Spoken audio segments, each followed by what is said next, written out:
Here we go. Hey, everybody. What's going on, world? Welcome to Leola Brown's Absolute Truth, and welcome to Shots of Brown with my nephew Shayne Brown. What's up, everybody? Shots of Brown too. family. The light. Absolute Truth family. Outside is coming in.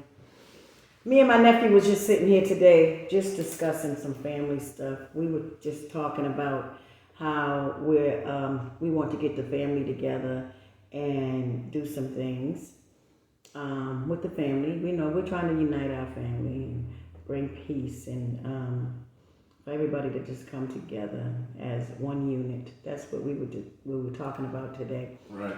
And we just thought, you guys, wanted to hear it. I know you all had some questions. When I did my live yesterday, some of you all were saying that my nephew Shayne was on, and I'm representing his shirt today, Shots of Brown. With the Shots of Brown clothes, merch on. You all were saying that Shayne was on a channel saying that his Uncle Bobby had sent a message saying that he was going to shoot him. Right. And I was shocked. I didn't even know that, Shayne had, said that online. I was actually doing my live and somebody said that. Right.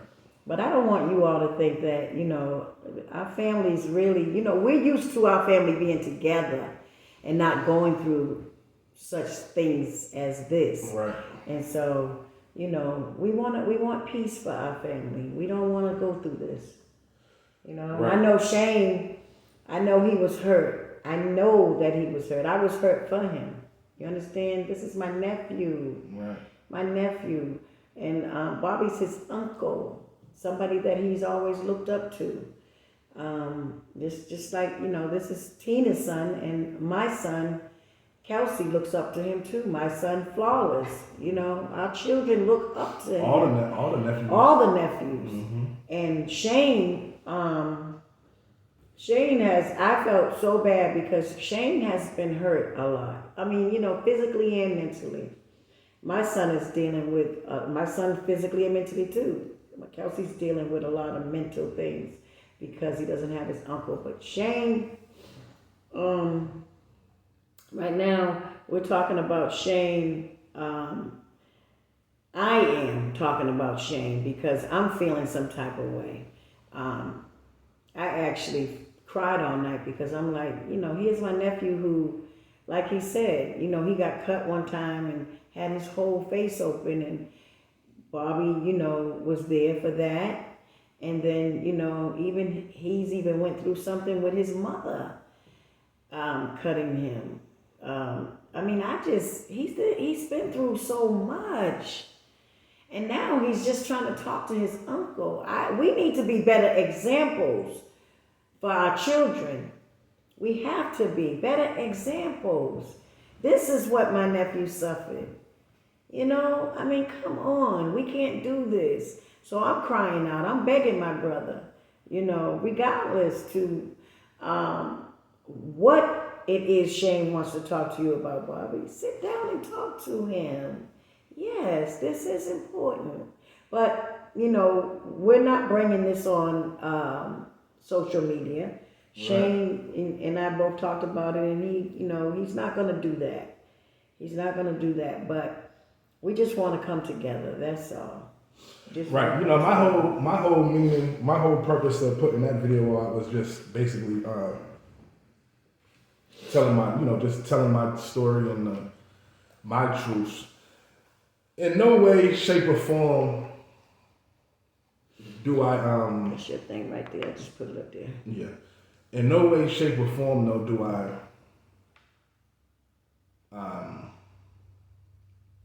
really feel deep down in my heart though that Uncle Bobby would want to see me hurt. No, he doesn't. I think he was just mad. I think he was just whatever it was, but at the end of the day, we a family and we love each other. Right. And things really, all this is really new. Right.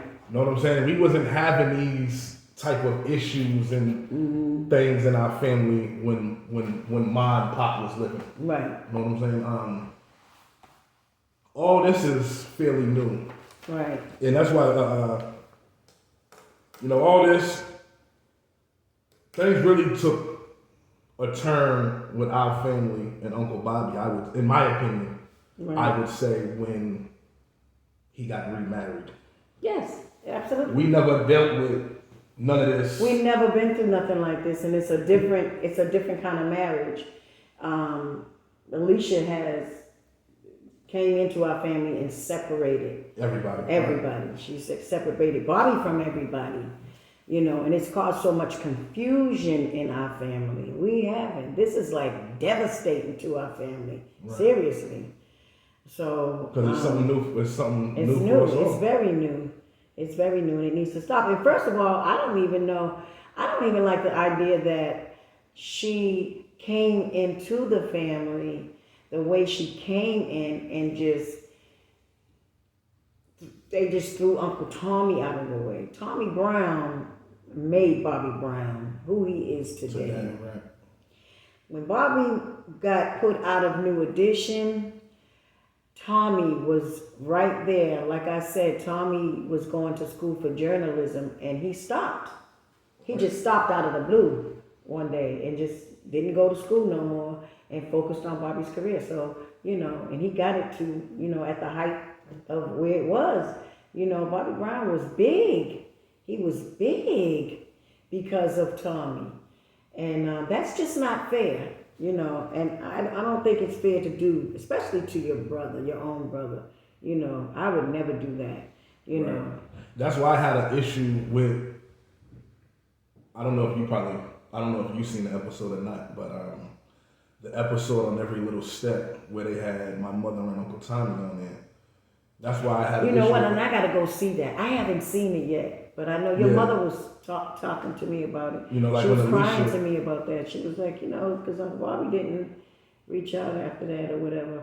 But I didn't see that, the actual show. The episode, yeah. And then they were lying to Tina. They were telling her things that was going to happen that didn't happen. Right. And she was disappointed. Right. But I tried to tell her in the beginning, I said... But even with that episode, be that way. How Alicia came and told Uncle B, Uncle Tommy, Tommy want to go on tour with you, or tell him you got a job for him. He can clean the bus. He can be the one who cleans the bus and keeps the bus stocked with the waters and all that. Who said that? Alicia on the episode. And she does that stuff on purpose. Right. Well, she knows that because she knows. Right. She knows that. Right. And make them look bad. She knows that she came in between Uncle B and Uncle Bobby's relationship, and every chance now that she gets, she tries Those are the moves Pat made. Right. She tries every chance that she gets. She tries to, excuse my French, auntie, but shit on our family. Right. I know. You know what I'm saying? And that's basically what she tried to do. I know.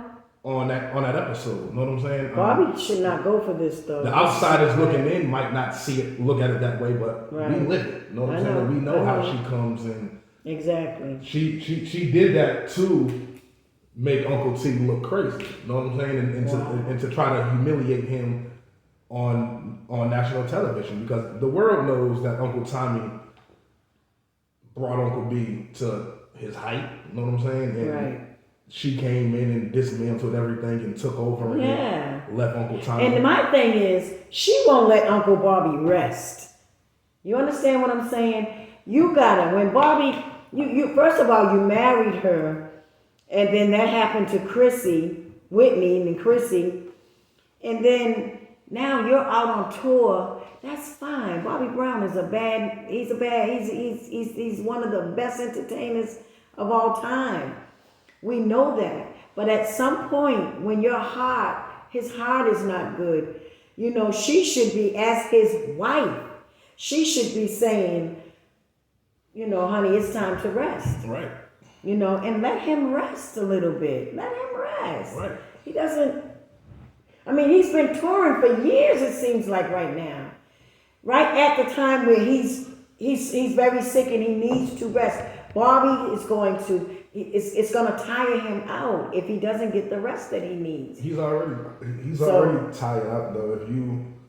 like a lot of people have already been reaching out. I don't know if people reach out to you about his shows. I get a lot of mail from.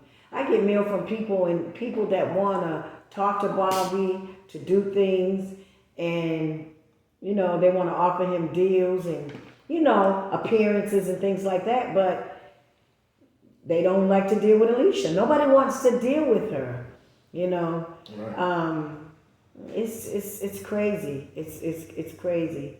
It's real crazy. But we have to get to, because time is at hand now, and we have to get to the bottom of all of this stuff with us as the Brown family. We have to get to the table and sit and talk with one another. We got to reach out to Uncle Bobby, and we got to say, hey, Uncle, we love you. We just want to sit and talk to you, and we want to see, I want to make sure my brother's all right. You understand? I want to make sure that he's okay, because I don't care what nobody says. Yes, I'm still talking about it because his life is at hand. I did this with Bobby Christina, and I did this, I've been doing this. Right. Period. And I don't want to see another family member gone and other people sit back and laugh and say, yeah, you know what? I'm glad you said that. I wanted to reiterate on something. Mm-hmm. It's a good thing that you started doing what you've done. Mm-hmm. With as far as bringing awareness to Auntie Whitney's murder, Bobby Chris, yes, Little B. I had to. And when you started it, a lot of people, the word, deemed it as you was talking out of the side of your neck and was crazy and this, that, and the third. The all the negativity that they try to put around the truth that you were speaking. But everything that you stated from day one has happened. When you even came out with the whole Chrissy thing, telling Chrissy, please, baby, get away from these certain individuals. Exactly how you said it is exactly how it played out. Yeah. And maybe with you speaking the way that you've been speaking, stop people from going at Uncle Bobby how they did Auntie Whitney. It's a possibility. I doubt it, but you know what? You don't think that you speaking and putting so much light and letting the world know what took place with our family members, you don't think that made certain people say, well, damn, we can't really I hear that touch Bob right now because his sister I hear that a lot. Brought a lot of attention to this whole situation. That could be very well true, but I don't know.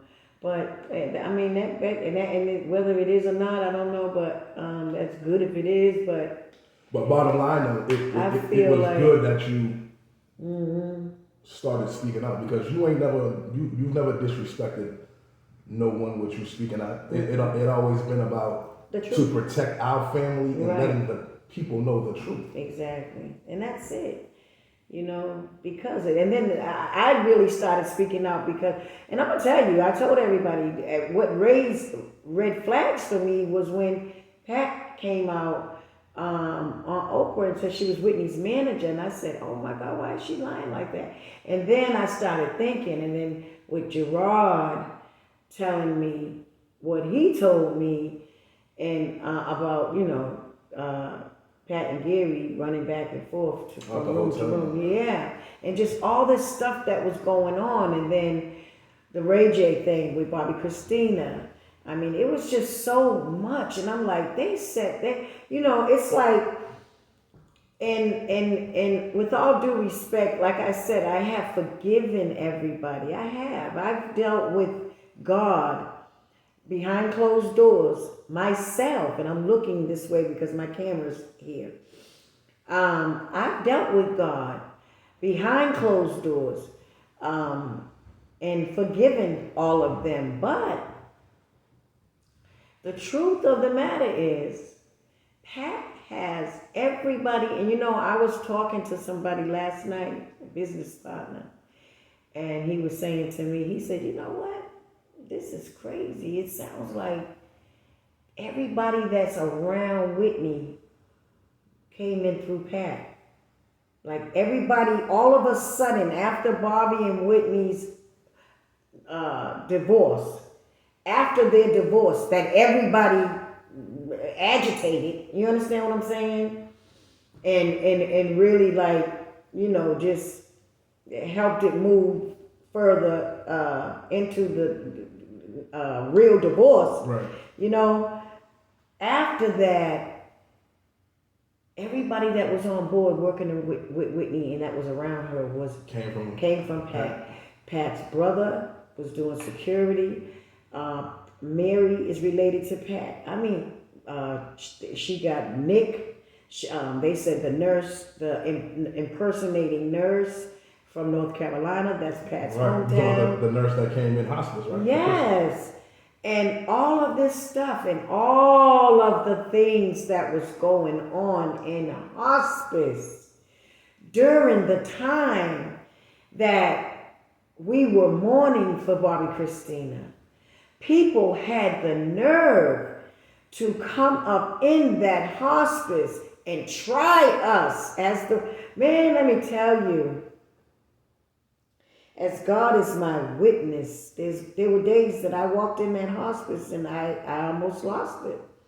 I said, I don't know if I can hang on another day. I wanted to go through there and just pick everybody up and put them out. I mean, seriously, it was that serious. They were trying to start. Everything that they did was so evident. Right. It was evident. Let me ask you this though: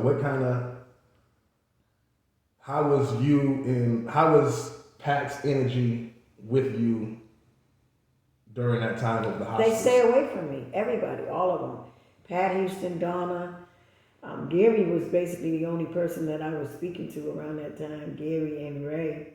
But Pat, Donna, and all the little puppets they brought with them to sit there, their little watch dogs that was sitting there, all of them acting like they didn't, I'm like, this is a hospice. My niece is in here. They coming in, sitting down with their books and doing this and, they didn't say nothing to nobody, just, it was like the vibe, in the atmosphere, in the aura in the room was, they couldn't wait for Chrissy to just be pronounced dead so they can just pick up their bags and go. Right. And go. And then when I found out that they were starving Bobby Christina to death, oh my God.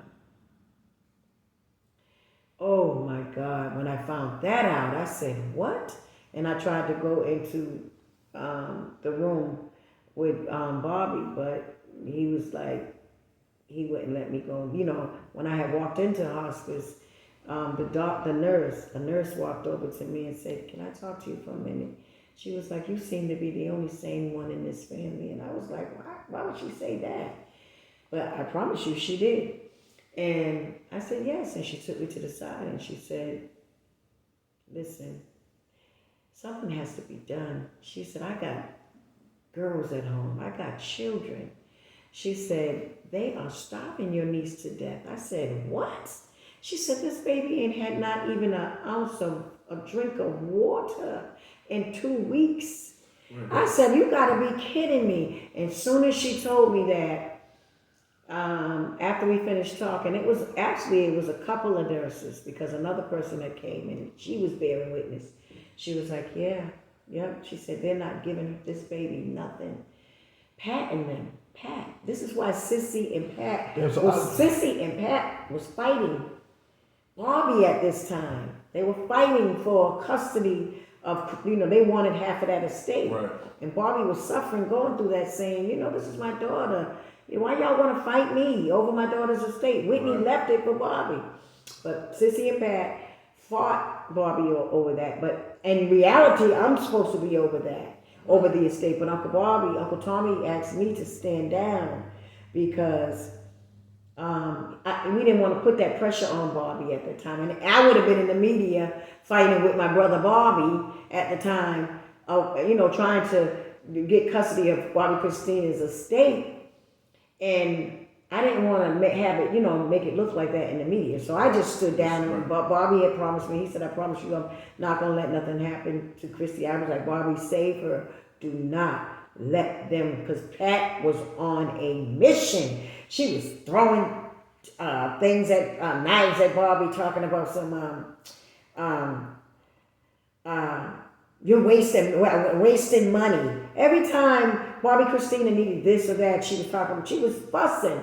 Well, money's being wasted. Money's being wasted. What do you mean money's being wasted? But this is because Pat was she was so gung ho about Bobby Christina. They were there to see to it that Bobby Christina did not never come out of there, walk out of the hospital alive. And then when the nurse told us, the doctor sat us down and said, "Look, everything looks good. Bobby Christina is going to make it.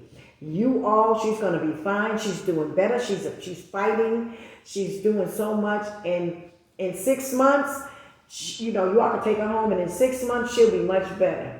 And then right from there, I knew it. I said, when I saw Mama Sissy on the so they didn't want, those are words that they didn't want. Interview, and they was asking her how was Chrissy doing, and she didn't repeat what the doctors repeated. I was like, the doctor said Bobby Christina's doing good. Say that. But maybe, you know what, and I'm not saying this because I thought about this last night. Maybe Mama Sissy didn't know. Maybe, you know what I'm saying? Maybe, but they said she was there at the hospital. But I'm just saying, maybe she didn't know. She didn't, she didn't hear the doctor say that. I don't know. But I know one thing. One thing is for sure. Pat and them knew.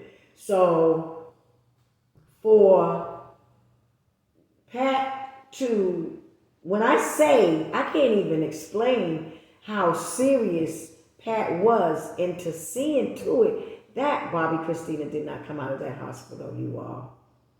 I mean, she really saw to it that she did not come out. And then another thing that I didn't say this. Nobody has ever heard this before, and I forgot about this. Wow. And this is while Bobby Christina was in hospice. Uncle Tommy came home one day and told me, he said, he had a fight at the hospice. I said, what happened? He said, some man that Pat brought in. Why would you bring in security guards in a hospice for you, Pat? Security? There's security working for Pat. But the guy jumps in Uncle Tommy's face and says, tell your sister to shut up. Talking to Tommy and Bobby, and Bobby about me. Right. And Tommy and Bobby turned around. Now Bobby's suffering his daughter in hospice. Nobody's got time to argue with nobody. We mourning Bobby Christina. And this man jumps in my brother's face and says, tell your sister to shut up. Talking about me. Mm. And Uncle Tommy said he was Bobby Christina's, he was Pat's security. And he waited till he got Tommy and Bobby by himself. But Tommy said they was toe to toe. Bobby said, no, we can't shut her up. And then Tommy said, she ain't got to do a damn thing. And so Tommy and him was face to face. Right. Tommy said he said they was teeth to teeth. And he said they was getting ready to fight in hospice. I said, wow, these are animals. Why would you come into a hospital and a hospice and do that to somebody? Why would you do that? So, it was just a lot going on that was just messed up, man. Was really messed up. And so I wonder, was that doctor, did anybody ever cross paths with that fake doctor that Pat brought in? Well, she was in there for a while before anybody even noticed that she was there. She was in that hospital. So we don't know what she did to Bobby Christina. I'm sure she did something. To Christy because she was there. And I don't know who found her and spotted her and knew that she was there imposing as a nurse. I don't know how she slipped through the cracks in there. I do not know. How was Gary's energy with you? You said you was talking to Gary then. Was he? Gary was just Gary. He was, very jolly. Everybody was very jolly. And, Pat and them just seemed to be sitting there like, they were just, like I said, waiting on Chrissy to die. you could just feel it in the air. Yeah, right. That everybody we were like, of course, trying to be peaceful with everybody, trying our best. But it's sad. It's just sad. Oh, that's that woman. It was another woman there that the court sent in. What's her name? Bedelia Hard Grove or something like that. That's the lady who said she was from Fulton County or something. I tell you, I have never, even somebody of her stature, I was like, why would they send somebody like her in here to just, I'm talking about, she was like a lion. We were in there trying to pray with Chrissy. And she was sitting in there while we were in prayer with our eyes closed. This woman was like, and who are you? And I said, excuse me, ma'am, we are praying, please. Please don't do this. We're praying for my niece. Please, we're talking to my niece. We're praying over her, me and Carolyn. So I could see the setup. I seen it. I said, you know what? This is all set up. Nobody does this. Nobody does this nowhere on the planet. And I asked her, I said, who are you here for? Are you here for Barbie? On Barbie's side behalf, or are you here on Pat's behalf? She said neither, but I don't believe her. In my opinion, I believe she was there on Pat's behalf, but she was there to act like she was there on neither side. You know what I mean? Right. But she was on Pat's. Minister Farrakhan teaches us. We know, man. I can read people's mind. Nobody get by me.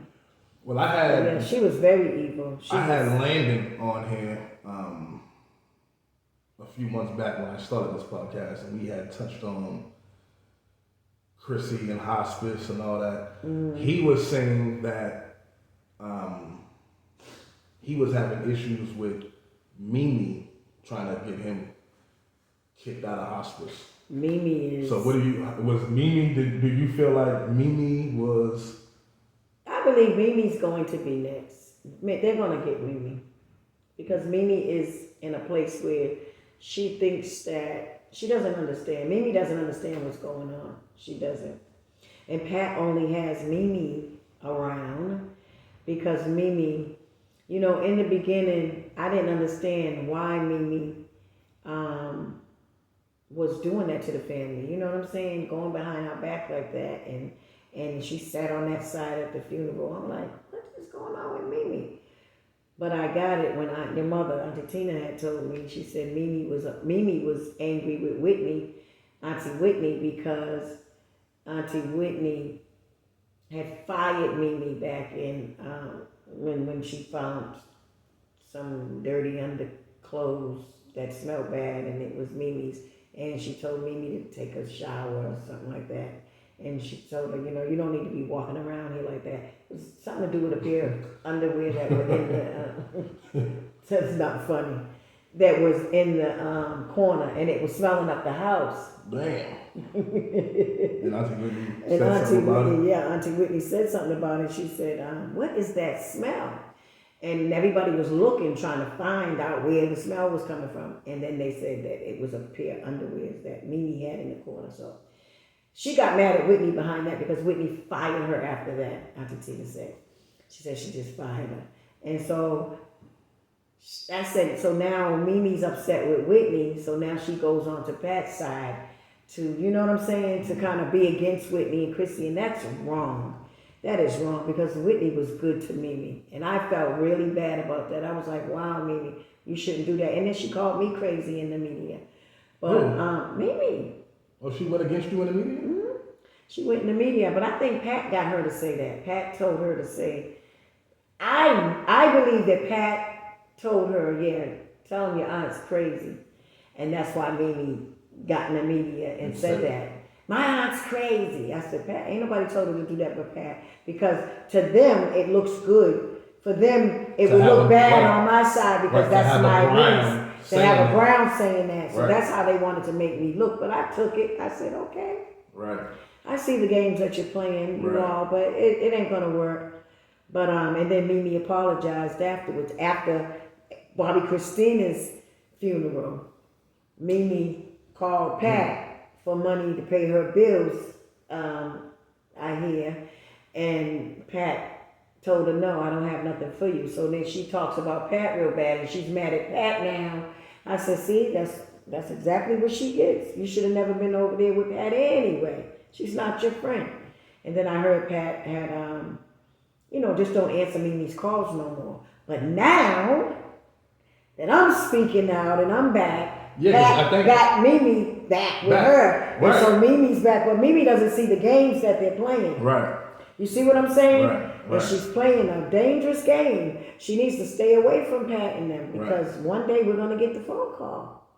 Yeah, because I was actually talking to Mimi doesn't understand what she's into. Right. She really doesn't. I was talking to Gary's daughter, Asia Houston, and she was saying that I guess probably this had to be about 2 months ago, they had something here for Auntie Whitney and all the she wasn't invited. Oh, I heard about that too. I talked to Monique, her mother, the other day. Her and her brother wasn't invited, but she said she ended up just walking into the Four Seasons and seeing all them, and Mimi was there with the Houstons, Pat and all of them. Yeah. Wow. So I guess they've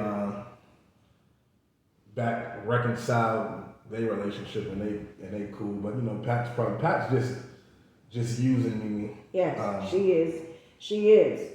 And Mimi doesn't know the seriousness in this. This is very serious. She needs to stay away from Pat. Just like I warned Bobby Christina, I'm warning you, Mimi. Get away from them. Because as soon as she's finished using you, okay, and I said it, okay, so you know. But while Pat is doing her thing, Alicia's doing her thing against my brother, we are going to focus on putting the Brown family back together strong. That's what we're going to do. We're not going to let the devil win. No, because the devil is not more powerful than Allah, God, Master Farad Muhammad. Okay? So we're gonna win in the end. We're gonna win. There is no doubt about that. Because Allah is God. Yes. And He's about to do some new things. And we all will see. So and I'm not boasting or bragging. I'm just speaking truth. So what do we do from here to get our family back on track? What do you think is needed? I think that we should try to reach out to Uncle Bobby. Call him and ask him to please come and sit and talk with us. We just want to talk. Because our family needs to talk. We need to have a conversation. And we need to communicate with one another. No, nothing. And we're not thinking about nothing violent. There's no need for no gun or none of that. God gave us mouths to talk with. And we want to be civilized when we do sit down at the table. That's all. Right. That is it. And, to just bring unity to our family. That's it. That's all I want. That's all I want at the end of the day. And I'm sure Uncle Bobby would be willing to do that. I don't see him saying no, So yeah, we'll call him. We'll pick a day to call him. Right. I agree. I feel like we need to. And we'll call him soon. And but I feel bad because Uncle Bobby's going through a lot. I really do. My brother's going through a lot. He doesn't need to be. And I wish Alicia, let my brother rest. Bobby needs to retire. He's got a bad heart. He doesn't need to be. I heard he did a show here the other night, and he was on stage and having breathing problems. My brother is... Well, that's everywhere, though. He's tired. Right. He needs to rest. But she's pushing him to go out there because she don't want him to rest. She doesn't. Right. She wants him to drop. That's what she wants. And I really strongly believe that. That is exactly what she wants to happen. That's why she's got him working like that. Boy, when I tell you, Alicia and y'all got some, God is coming for you all. You cannot do the evil that you're doing and think you can get away with it. I wonder, who taught you all about God? I don't know. My whole thing with Alicia though is just on Uncle B. For you to be his wife and for you to know all the things that he's struggling with health wise, and, Right. and you're with him every day. You know, And you're down not trying to a, see him get better. Right. You know him down to a T on everything that's going on. Right. You know that he can't afford to be on that stage every night how he is. I wish I can get with you, Bobby. This is your sister. And if I can get with you, I will see to it. I promise you. Give me 30, not even 30 days. A few days with you. Your heart, everything will feel different. Much better. Because you don't need that medicine that they have you on. You don't need it, brother. You need herbs. Yes, you do. You need herbs. Herbs are for it's written in the Bible, Bobby. Herbs are for the healing of the nations, healing of the land. Herbs will bring your heart, your lungs, your liver, everything back. And you will feel good and you will start looking better. And your age will start reversing. Going back, because herbs, just like when you man-made medicine is not good. I'm sorry, Shayne. Just like when you took care of Pop and they ended up taking Pop to Canada. Yep. And them same doctors said, we don't even see the cancer in Pop's body anymore. They didn't see it though. And asking you what you did. Yep. To make Pop exactly. better. I flew into California. I spent 4 days with Pop. They said that he was in his 4th stage of cancer. And I flew in, I gave him all of the medicine that I had. I made him a part of my special soup. And I had Pop eating on that every day. And in 4 days, Bobby, you remember this. You and Tommy took him to Canada and I flew back to Georgia. When I got back to Georgia, you guys called me and said, Daddy's doctor said they can't find cancer in his body anymore. What did he do? And he said, my daughter flew in from Atlanta and gave me some herbs. And the doctor said, what's her phone number? He wanted to talk to me. He called me and he asked me, what did I do? What did I give Pop? And I said, you're a doctor, right? And he said, yes. And I said, you know that, I said, do you know about alkaline? He said, yeah. I said, you know that alkaline, cancer cannot live in an alkaline environment. He said, you're right. I said, well, why didn't you tell my dad that? Like, that's all. I just gave him all alkaline. I healed my father within 4 days. I didn't cure him, but I was healing him. And my father's doctor in Canada, a specialist, told him to come back to come and let his daughter take care of him. But Daddy did not come to me. He said, no, I said, Pop, you got to give me more time with you because what will happen, I know. He said, I feel good, buddy. I said, I know, but what will happen is the cancer will come back if you don't allow me to continue pulling that out of your system and flushing it out. Because it's really easy. It's not that hard. It's very easy to flush out cancer. Alkaline is powerful. Alkaline is like a can of roach spray. You spray, if you spray a quarter of the can on a roach, that's the power of alkaline on top of cancer. It will kill cancer.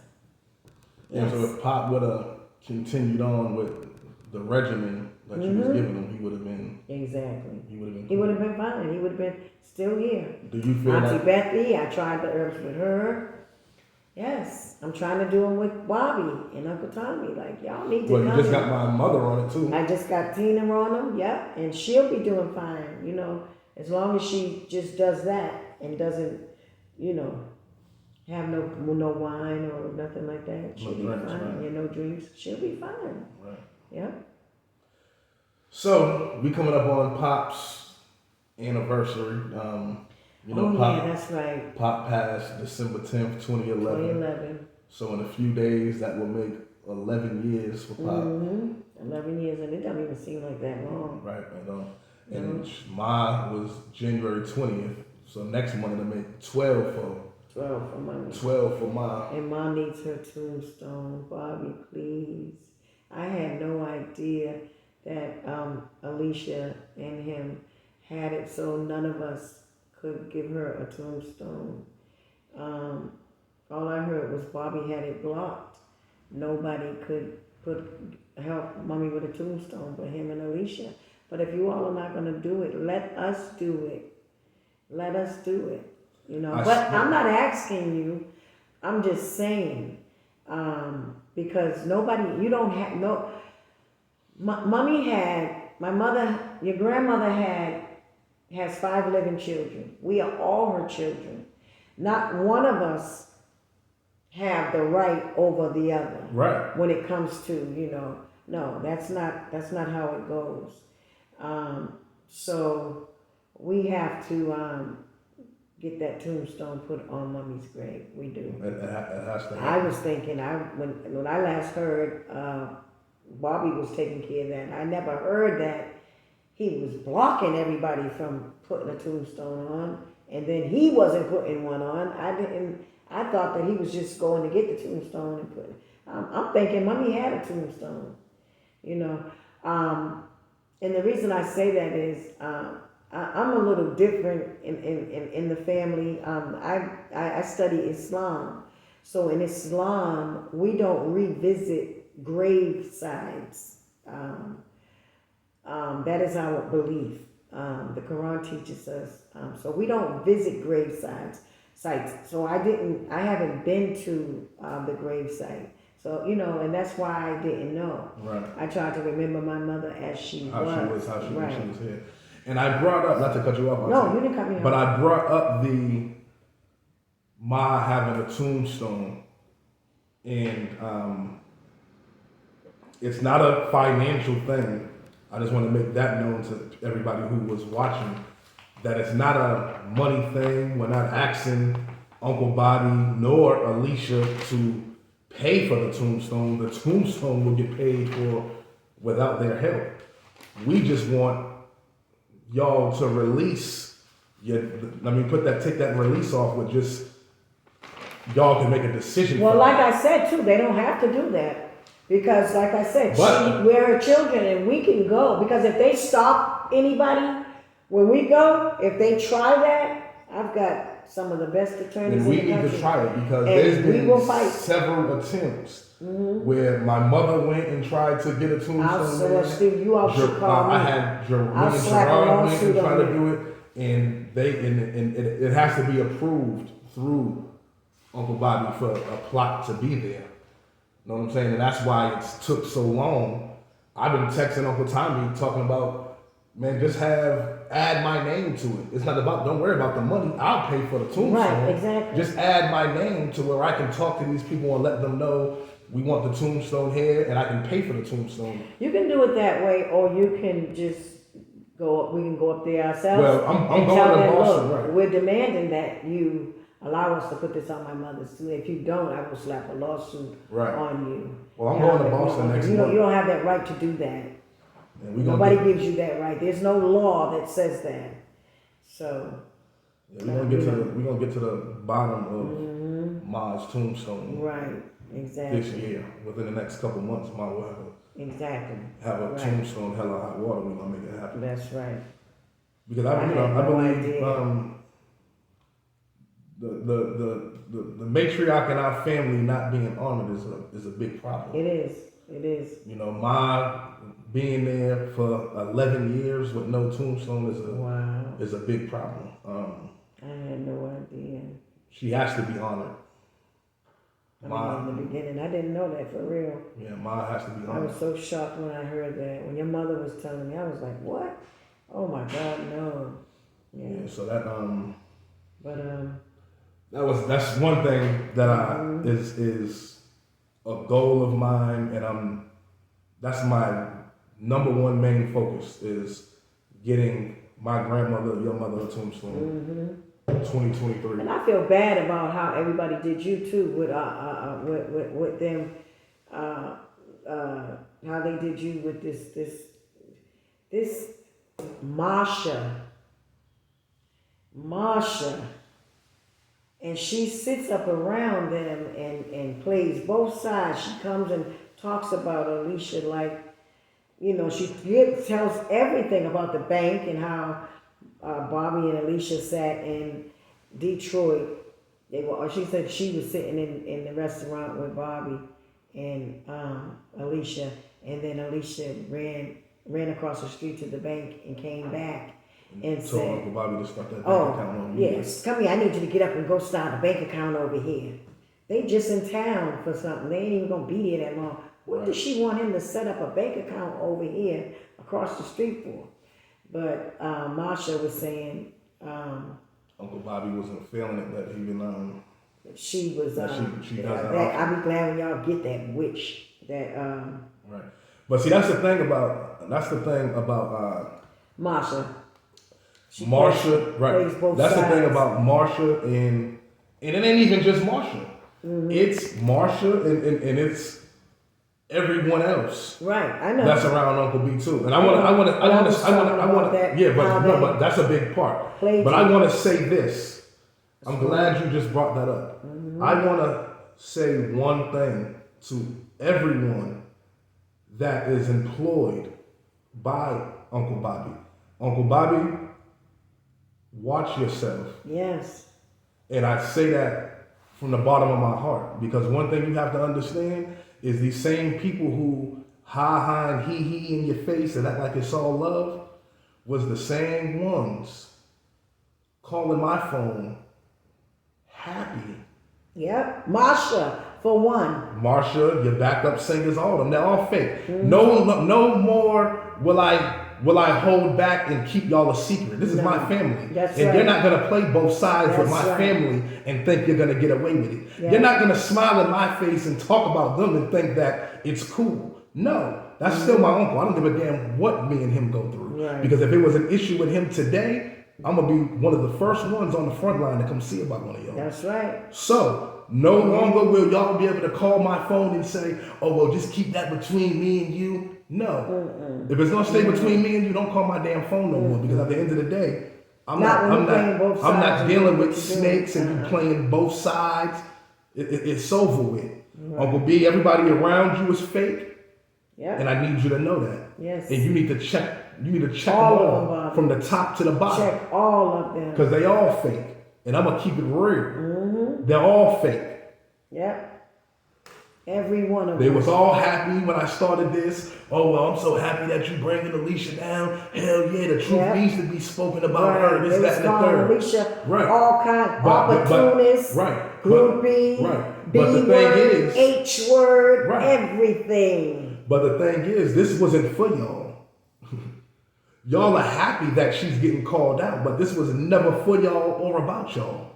This was about the disrespect that came from Alicia to my family. So if she's disrespected you, you be a man and you be a woman and address it yourself. Right. Don't be happy that I addressed anything. Mm-hmm. Don't ask me to address anyone for you. I'm not addressing not a soul for you. When I addressed anybody, it was solely about my family. Mm-hmm. The people who carry the same last name that I carry and has the same blood running through their veins that I have running through mine. That's what I'm about. That's what I'm protecting, and those are the people that I'm going to ride for. That's what I'm sick of. People that don't have our blood and is running around here doing things, you know. Y'all got all these y'all people. Y'all gonna stop it in a minute. Y'all gonna stop it in a minute. Y'all got all these opinions. Right. Y'all got all these opinions on y'all shouldn't be. Y'all shouldn't. You and Lily shouldn't be speaking. Y'all shouldn't be doing that.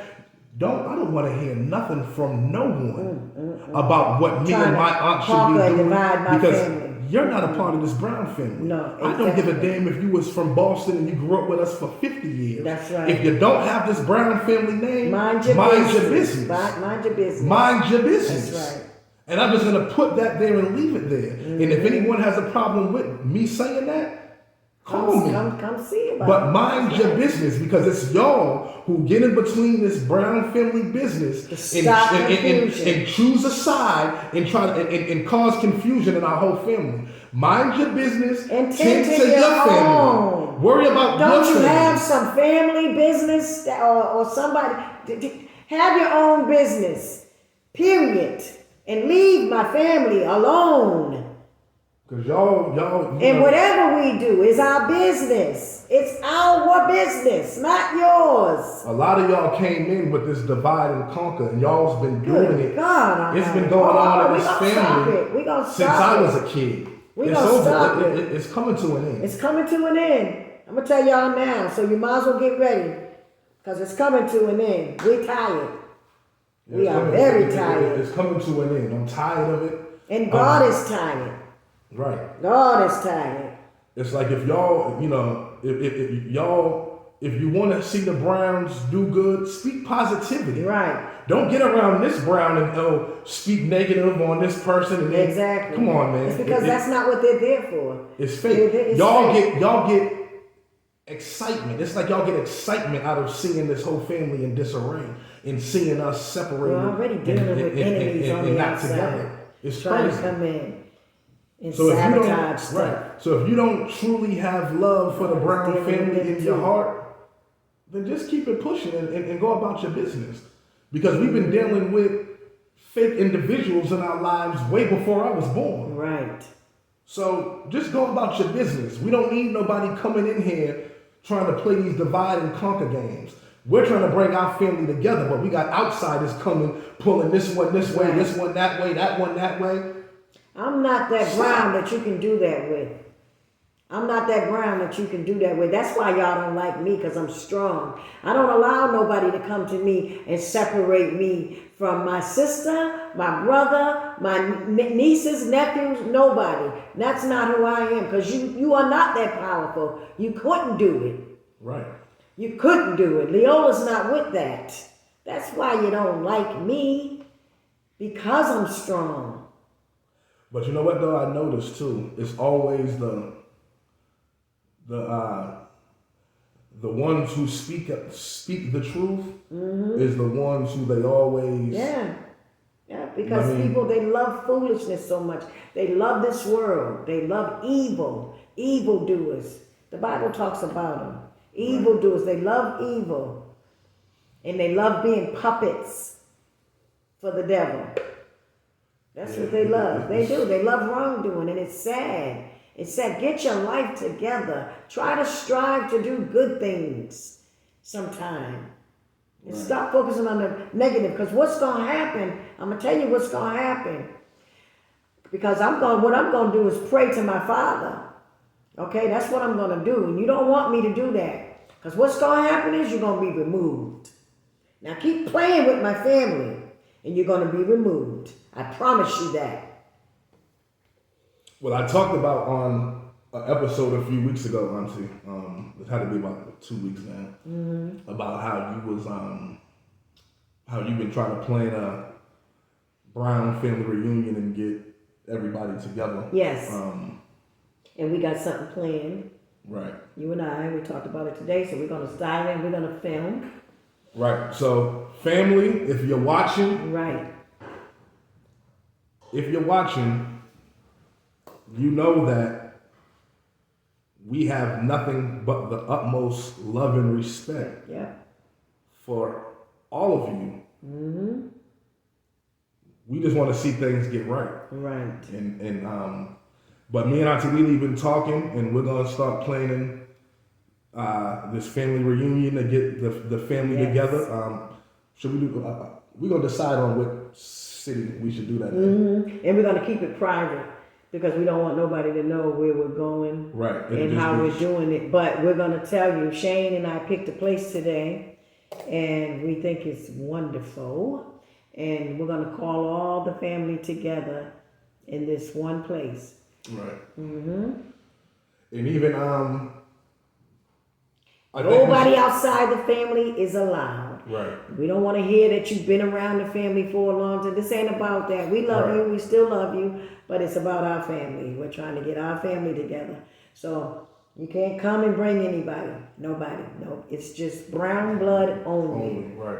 And I think that's what's needed. Okay. And we're talking about real brown blood only. Right. Marsha, you're not blood. Okay? So you won't be there. Okay? We're talking about brown family blood. Right. My mother and father's children. Okay?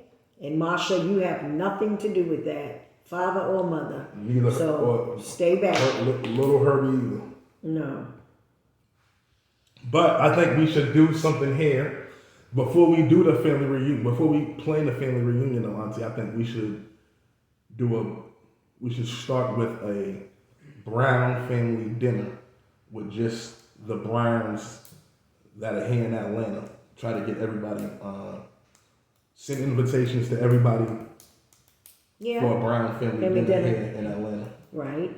Try to get everybody here together. All of us, including Uncle Bobby, Tommy, Auntie Carol, Aunt Tina, me, Carol, me. Yep, 5, and then all of our children. and all of that.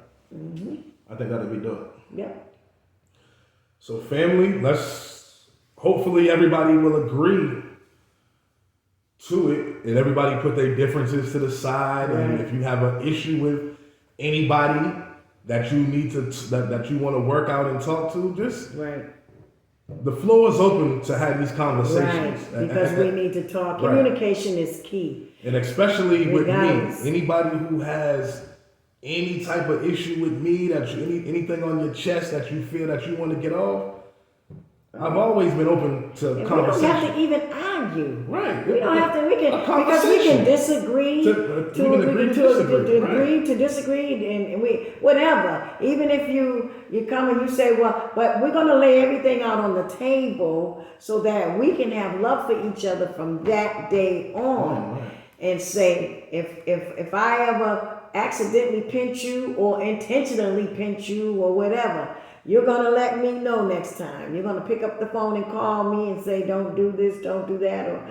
But we shouldn't have those issues. We're all grown. Right. We're all adults, very old adults. So we should be able to do this. And we should be able to do it in a peaceful environment for our children, because this is about our children. Right. We're not going to be here forever. But when hopefully, if it's the will of God, our children we will leave our children here. And our children won't be burying us. Right. But we have to come together, because there's a solution to every problem under the sun. And we can do it. Right. We can do it. And we don't have to fight and argue and stuff all the time. We can talk in a civilized manner. Right. If you don't want to come to this meeting and do that and talk like civilized people, then I would ask you not to come. Right. Don't come, because all bad energy, we don't want it. Right. We want peaceful energy, because we're trying to put the family together, and we are doing this for God first. Right. That's what we came up with today. Right. So family, let's please. Yes. I'm begging you to please. Too. Uncle Bobby. Let's do this. Uncle Tommy, Auntie Carol, everybody, let's do it. I feel let's like do this. that's what's needed. Yes, for the Brown family to get on track. We have to do it for these generations that's coming after us. That's right. Let's do it for our children. Let's not even think about us and what we think about each other. Let's think about our children. I'm going to challenge everybody. If you love your children and your grandchildren, you'll do this. Right. And I'm talking to my siblings. If you love your children and your grandchildren that's coming up, because we ain't going to be here forever. Let's do this for our children. Right. But if you don't want to do it, that's fine too. But God will know that we tried. Right. We tried. If you don't want to do it, it's fine. Don't do it. But don't call others in the family and try to discourage them from doing it as well. Right. Don't put the negativity in nobody else's ear. If you choose that this is something that you don't want to be a part of, well, you just take yourself out of the equation and say, I'm done with it. I'm gonna live my life like I don't have no family. Then you'll have to answer to God. Right. And my hands are clean. I've done what I was supposed to do.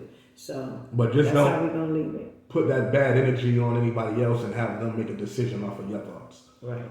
But honestly, I wanted to end it with this. Go ahead, baby. Like I said earlier, we had, we coming up on around the anniversaries for Ma and Pop. Yep. So give me a good, just how was it growing up in a household with Ma and Pop as a child? Oh my God, it was funny. That's what we talked about that earlier. How we gonna do the funny things that we Pop. With Pop. It was funny. It was so funny. Ma was good, Shayne. Thank you. We're gonna end this with some smiles and laughs. Ma and they were funny. Some things we can't say right now. But Pop was my father worked his fingers to the bone.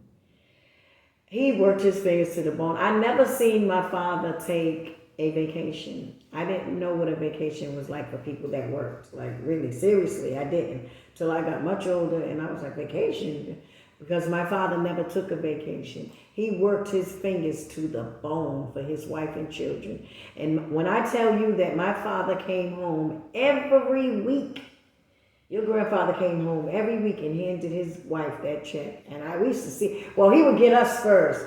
Coming up, we were me, Tina, Bobby, Auntie Bethy. I think Bethy was running then. I don't know if she was standing there, but I remember it was me and your mother the most, because me and your mother was the closest in age. Right. So your grandmother dressed us alike all the time, right? And we did everything together, Right. And then until she got big-headed when she was hanging around Bethy, and then her and Bethy would go hanging, and they would be laughing at me. I wasn't her friend no more. But Pop used to pull up from work, and Daddy always had at least 2 cars in front of our house, 2-3 cars. So he would pull up. We would be sitting on one of his cars, playing ball or whatever. Daddy would pull up. And as soon as he get out the car from work, he would come home faithfully the same time every day from work. And he'd say, buddy, Pudding, Teen. Well, Tina got 2 nicknames, Teen and Pudding. Right, Pop gave everybody a nickname. He gave everybody a nickname. I'm Buddy. Yep. So he would say, here. We run over to him on Fridays. We knew we was getting our allowance. We kept our room clean, the house, we did our chores. But I used to do your mother's chores for her all the time. Tina knows that. Like Did she give you half a? No, she used to beat me up. First of all, I was telling Jaram yesterday. I said we was talking about people forcing you to do things, and I said I ain't never let nobody force me to do nothing. And I said, wait a minute, yes I did. I said when we was younger, Auntie Tina forced me to smoke. She did. She beat me up and forced me to smoke. And Ma had went shopping, and so she forced me to smoke. So I went and tell on her. She said, "Oh, so she was smoking and she didn't want you to say nothing." She didn't want me to tell. She said, "Smoke this cigarette," because she had company. Somebody was over, and I was sitting there because I was the child that anything she did wrong, I would tell on her. Right. I would go and tell. I said, "Mommy Tina," But I would still stick by her though. Right. You know what I'm saying? I would stick by her, like when Mommy would say, do chores and stuff like that. She would say, Tina, do them dishes before you go out the door. And I never wanted my mother to be upset. So Tina would run out the door and not do the dishes, and I would go do them. And then my mother would get up and say, oh, she did the dishes. And I would say, yeah, she did them.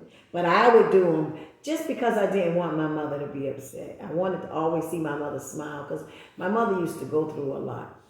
But anyway, Daddy Pop would always pull up and give us our allowance and go right upstairs and give Ma her money.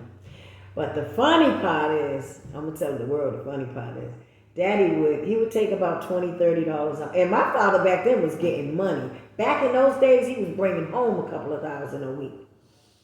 But he would sometimes drink, and we can laugh about it now because it was funny. Right. And he would say, he would fight Ma back for his money, try to get his check back. He would start drinking and come home messed up. Why Give me you my like- goddamn money. Ma I miss said, Pop. leave me alone, Herbie. Pop was Pop was funny. Pop was He a funny. jokester. People would get their popcorn on the weekends. They say, you know, Mr. Brown and Miss Brown, they're going to fight this weekend. You're going to hear Mr. Brown outside the window. Ma would put him out, and he'd be outside with his army fatigue on. Because, you know, Pop was shell-shocked and Right. stuff. You know, he went through a lot. And when I was younger, I used to sit and cry and say, God, I want to help people that are in the army. Because I asked Ma, what was wrong? I said, what's wrong? She said he was just shell-shocked. Daddy been through a lot, you know, Right. because he went through, he was in the World War II, the Korean War. He was in the Korean War, yes. I know. And he went through a lot. He Right. saw a lot and went through a lot. Had bullet holes and everything before I was born. He showed me his bullet holes and stuff. So my father suffered a lot, but he was a good man. Right. He did a lot. I mean, he had a lot of, you know, things going on with him. But he was in no peace. punk and Rest he in wasn't peace, no Pop. fool. Woo! His kids couldn't do no wrong. And if you mess with his children, he was chasing you down the street. Right. Everybody back home remembers that. Pop Brown. I remember him chasing so many people. Pop. He would throw you in the dumpster. One of my friends, Minnie, God rest her soul, she's dead. I said, we were standing there on the corner in the projects. Pop through it. I said, don't get in the car with my father. She said, Mr. Brown, can you give me a ride? Take me down. I said, don't get in the car with my father. She said, I'll be back. I said, okay, go ahead. She got in the car with Pop. I seen her that either the next day or the next day. She was coming up the street. I said, I don't want to hear it. I don't want to hear it. I already know what happened. She said, your father threw me in the dumpster. I said, I told you not to get in this car. What happened? She said that she was telling Daddy to take her here, take her there, and Pop got mad. and Pop got mad and was like, you told me to bring you to one place. He said, get your, and she wouldn't get out the car. Get your ass about this goddamn car. He pulled over and took her out and put her up in the dumpster and threw her in it. I said, oh my God. Daddy got some, my father had done some stuff. But people laugh at that, you know, a lot of people say, you know, your father he loved everybody. He, you know, he didn't mean no harm. Yeah, Pop was fun. But remember he chased, this man was walking by our window, me and Bethy, it was summertime, we had the music playing, Orchard Pop, it had just got dark, and Bethy and Charlie was living on the first floor, and you know, right next to Ma's building. Oh, he wasn't born. Right. And me and Bethy was playing music, she was in the kitchen cooking. And This is Orchard Park? Orchard Park. Bethy had the window up. And Mr. Walker walked by. He said, hey, baby. And Bethy said, get out of my window. And I was like, get out of here. And just as we were saying that, Pop is pulling up. And he's lit. He was lit. Daddy said, God, all of a sudden, Daddy got out the car and went in the trunk and got this long machete.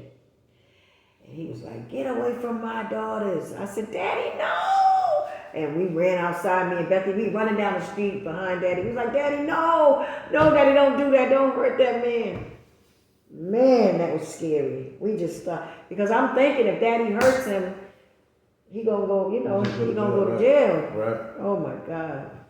How was it? Was you going to the school that Mom was teaching at? Yeah, I was going to the school that Mom was teaching at. Yep, me. And everybody went to the Dearborn. Oh, so all y'all was going there while Mom was But I was actually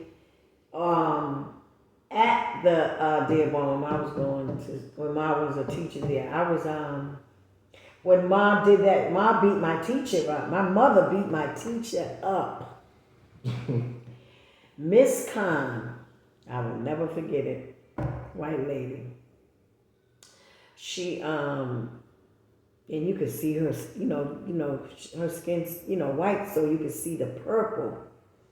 But I came to school one morning, and you know how you have your homeroom teacher? You got your homeroom teacher, but the other teachers, early in the morning, they would come into class to talk to my homeroom teacher before the class started. Right.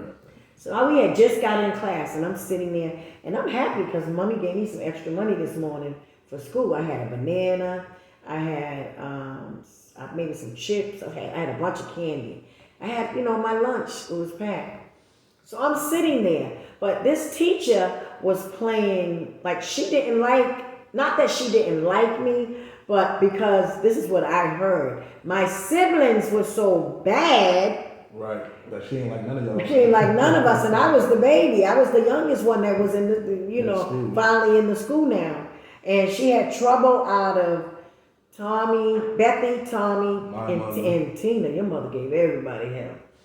But Miss Khan so when she seen me, she said, "Oh, they go up brown."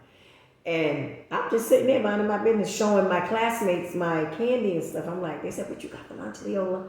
And I showed them. I said, "Oh, this black guy." So my homeroom teacher's class ain't even started yet.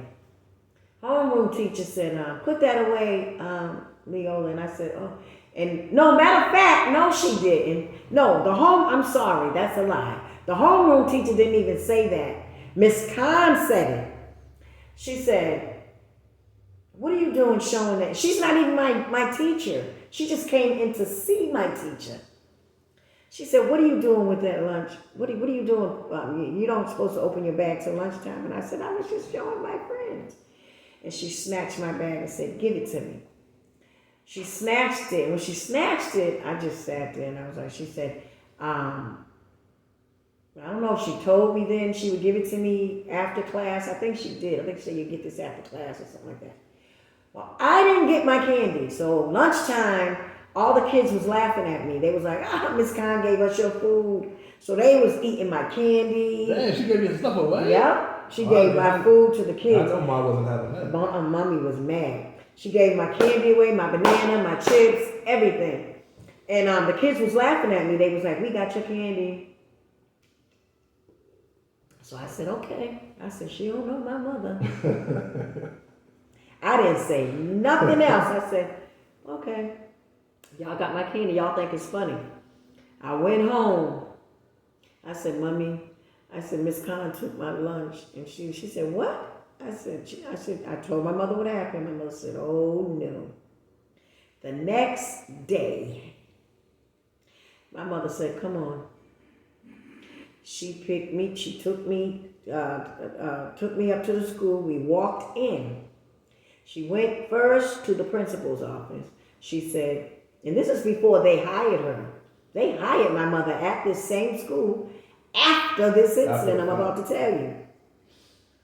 So she said, she brought the principal out, and they was petrified of my mother. Everybody in that school was, the people that worked there, the teachers and the principal, and all of them, they were scared. So the principal said he was like, it was a man, white man at that. He said, "Miss Brown, yes, how can I help you?" And my mother said, "Listen, Miss Khan took my daughter's lunch. I need you to call her out of class." Because he was like, all the teachers are in class. And my mother said, "I don't care. I need you to go and get her, tell her to," he said, "Miss Brown, I cannot disrupt class. You have to wait till class is over. Please wait till the classes are over today." I think he said she was getting ready for class. I think that's what he said, because mommy had just brought me in. So anyway, he would not go and get her. Mom said, "I'll tell you what, you staying right here." She said, "Come on, Lily." We went upstairs. My mother opened that classroom door. Miss Khan was there with her class sitting there, all her class children. Mommy took her by the collar. My mother snatched her up. Walked over to the desk, snatched her up by her collar, and drugged this lady down the steps. And the Dearborn steps, anybody on here from Boston know Dearborn school steps. They are almost a mile long, and they are, wide. A mile long and wide as you know what. I don't want to curse. My mother drugged this woman all the way down the steps and brought her in front of the principal and said, "Okay, She took my daughter's money, my daughter's lunch, and didn't give it back to her. She said, give my daughter her money back. Because you had them kids eat her food. So Miss Khan said, she was shaking, she was scared. And the principal kept saying, he kept trying to talk to my mother and tell her to calm down. My mother said, no, I'm not calming down. You mind your business. She said, give my daughter her money back.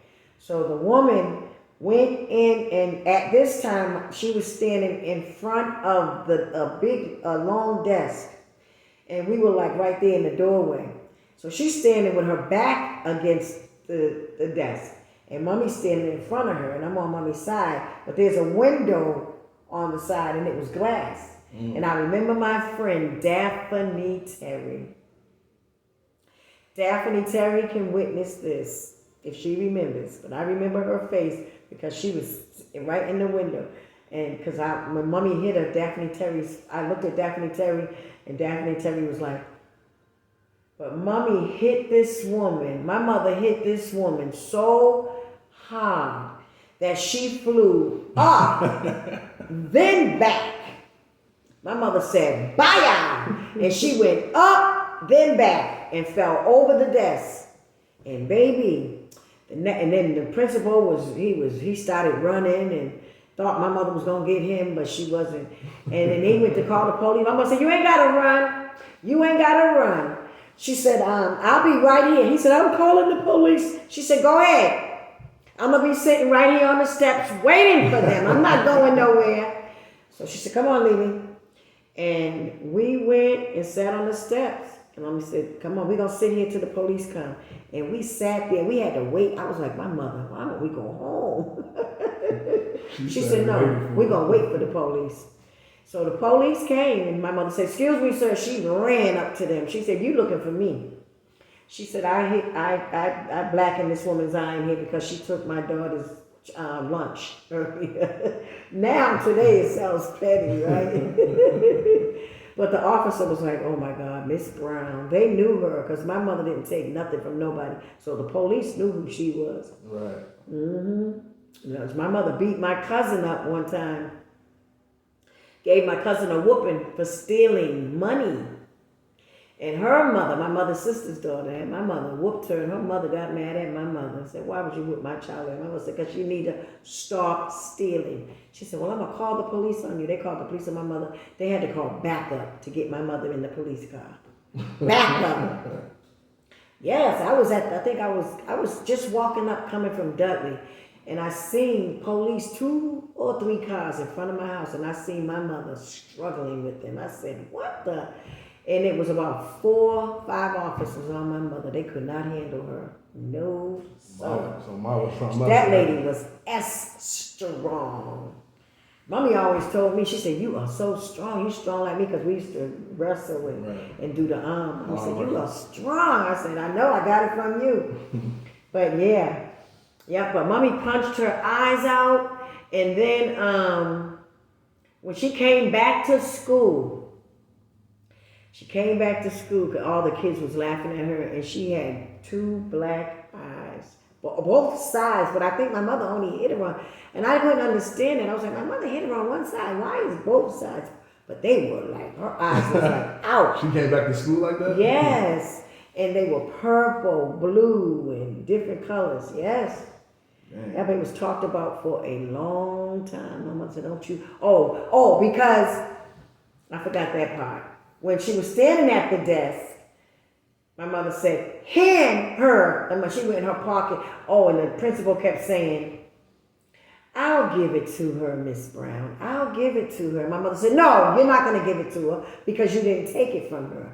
She's going to give it to her because she's the one that took it for her. I'm not going to accept it from you. She said, now give. I'm going to tell you one more time to give my child her money. And that lady reached in her pocket and pulled out a quarter, and she slapped it in my hand. My mommy said, hold your hand out. And I held my hand out, and she slapped it in my hand. And that's what made Mommy hit her. But I think my mother was going to hit her anyway. Right. She was just waiting for her to give me that money. And Mommy hauled off and hit her. I never seen my mother hit somebody so hard. My God, my mother could fight, boy. My mother was no joke. You hear me? And then after that, Ma starts working for the school. And they called Ma because all the kids, they couldn't find nobody at that time that could handle the children, and there was bad children in the school. So they called Mommy and said, would you do some work to help get the bad kids straight? Mommy said, I'll be glad to. And one kid said to Mommy said, you know how Ma was a trip. My mother was something else. She said one of the children said to her, oh, shut up before I spit in your face. Mommy said, you said what to me? She said, come here for a minute. You said what? You gonna do what? You gonna spit in my face? She said, that's what I want you to do. Go ahead and spit in my face. She said, and when you do, she said, I'm gonna beat you, your mama, your and you're gonna have to go get your mama, you're gonna go get her. But I want you to come a little closer, come spit in my face. Right. But that child, Mommy said she scared that child so bad, I think it was a little boy. And he looked at her and he walked away. But Mommy she got them kids straight though. She really did. My mother was a mess. She was a mess. She didn't play about her kids. You do not play with Carol Brown's kids. Grandkids. Or with my father. Or grandkids. Rest in peace, Mom. Everybody knows that. Miss Brown, they say, where we come from, they used to say, Miss Brown don't care if her kids are wrong or right. She coming for you. When I got jumped by 3 girls, my mother made me, my mother had her arm in a sling because they was beating up a black man in front of our house, the police was. And my mother was the type of mother that would run outside and get in. My mother didn't like to see no black men being mistreated. So she would run outside and jump in whenever they was beating on, trying to arrest black men. And my mother was beating up the police and everything. And when they seen my mother come down and help, that's when everybody else in the neighborhood came and was throwing rocks and bottles and stuff. So they threw something and it hit my mother. So her arm was up in a sling. And when I got jumped, my mother she took me back to every one of those persons' houses. And she said, if you don't whoop, they're behind. Made you fight them one by one? One by one. She said, I'm going to whoop yours. Made me fight them one by one. Yeah. My mother she was a powerful woman. She didn't have no patience at all for nobody's foolishness. Right. But she spoiled her kids, though. She did. We used to say, Mommy, you give Bobby and Tommy everything. You give them more than what you give us. But my mother always said, I asked her one time, I said, Mommy, why do you give Bobby and Tommy everything? What? She said, you know why? She said, I know you all used to feel bad about that. But do you know why? I said, but you treat us like boys. And, she said, because I never wanted my sons to ever ask anybody for anything. She said, I made sure that they would not be robbers, people that, guys that grow up to rob people or do stick-ups or steal and stuff like that. She said she never wanted Bobby and Tommy, and they didn't turn out that way either. They never stole nothing from nobody. They never was in the street stealing and robbing people, at like gunpoint. You know what I mean? Yeah. And so I said, oh, okay, Mommy, I understand. Makes sense. And then when I became a mother and had boys, I understood. And I said, I kind of did my boys like Mommy did hers. Right. Mm-hmm. Well, this was a beautiful series. Yes. I had fun. I had fun today too. But we got this. Me and Shayne talked today, and we're gonna do a lot of stuff. Yeah, we got a lot of stuff coming up that we're gonna do. Good stuff coming. Family stuff. Yep, that we're gonna do. We're gonna have fun on our channel. Y'all gonna see. We got something set up where we're going to Savannah, Georgia. They got boat rides there. But we're gonna have a little surprise for y'all. Right. It's gonna be nice. We need to set something up too, Auntie. For I remember one time we was talking about we was gonna do something with all our supporters in each different cities. Mm-hmm. So like everybody who supports us here in Atlanta, since we here in Atlanta, we're gonna meet. We're gonna meet up with our followers and friends. I like to call them friends. Our friends. We're gonna meet up with them. I had explained to them in my other video where I had gifts and stuff for them, T-shirts, hats, and I even got some other gifts. I want to do some things for them that Right. other people are not doing. Right. You know what I mean? So I got a lot set up for them, and we'll do meet and greets with them. We'll do Right. meet and greets with our followers, and and I want you guys' ideas too. Yeah, y'all give us some ideas on what it is that you all like for us to do. Right. You know. So yeah, we're gonna do. And then also drop your comment your cities and your states where you're from, so we can know where we need to move to. Oh, that's what I'm gonna do, and I might upload some. I might do that tonight. I wanted to, because some people asked me what they needed to do to write their own book. Yes. And I'm going to give you all like a little small, maybe like a 10, 15 minute video I'm going to upload on YouTube. It'll tell you how to do the whole process of how to write your own book. Right. But also too, Auntie, let them know, because I've been having a lot of people asking when you're dropping a book, because a lot of people's wanting to support. I've already said that. I don't want nobody asking me that no more. I'm gonna drop it, and I'm trying to drop it before the new year. Let me put it like that. I'm trying to. I'm doing my best to drop it before the new year. So y'all hear it from Auntie Lily. I'm trying her my best to drop it before the new year. But if it's not before the new year, it's gonna be right after. Right after that, sometime in January. But it would. Hopefully, it's be way before that, because I got a date in this month. But I'm trying to drop it. I didn't want to say that because I don't want to get nobody's hopes up. Right. But yeah, I'm trying to drop it this month. So the book is coming soon. Everybody, just be patient. And it ain't me. And it ain't me. But it's coming up, and we want to thank everybody. I truly love and appreciate all y'all. Yes. I appreciate the kind words that y'all give. Always. Sometimes I'll be having a bad day or a bad moment, and I'll see one of y'all's messages that y'all left. And I'll be like, ain't that so beautiful? Right. Look at that. And it makes you feel so good. Right, it does. And you know it's real. People really, like, not all of them, but the majority of them, they mean what they say. Right. Because you know, you'll have a few trolls in there that be like saying slick stuff. And, you know. And I don't pay that no mind. Right. If you all knew how much we don't even, let me tell you something, Leola's I'm so peaceful, you don't bother me. Right. When I got off my live last night, somebody said something and texted my phone. I'm like, if they only knew, I'm not studying you. Right. I'm not thinking about you, you know. If you've had a chance to come in my life and pretend like you gonna do something with me and you never came through, that ain't on me, that's on you. Mm-hmm. Go on about your business now. I figured it out. That's the one thing that y'all don't know. God is with me. He's not going to allow anybody to do something without me knowing. If you coming around and you fake and you phony, you're going to be detected. Yes, we're going to know that. One way or the other before you get your satisfaction. Right. Okay? So don't waste your time with me. Right.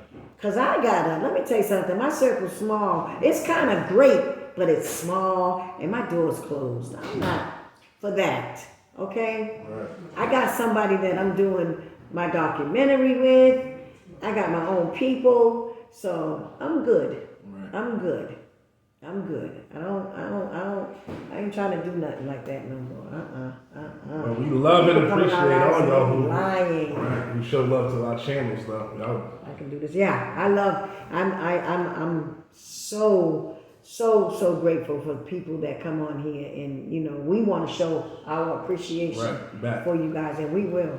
So that's why we're doing these giveaways and all this stuff, just to show our token of appreciation to y'all for showing us the love that y'all do. Yep. So once again, thank you all. This is just part 1. We're gonna have part 100. We're gonna keep this thing going. You're gonna see a lot of us positive things coming from the Brown family, and hopefully, once me and Auntie Lily get once we get everything done with these, once we get the family reunions and these Brown family dinners, hopefully we'll have a whole round table full of Browns that we do a podcast with next. So just keep us in your prayers and pray for us. And we will keep you and all we'll in keep our all y'all in y'all prayers and our Yeah. prayers as well. And much love. Till next time, we'll see y'all later. Peace. That was a good one, Auntie.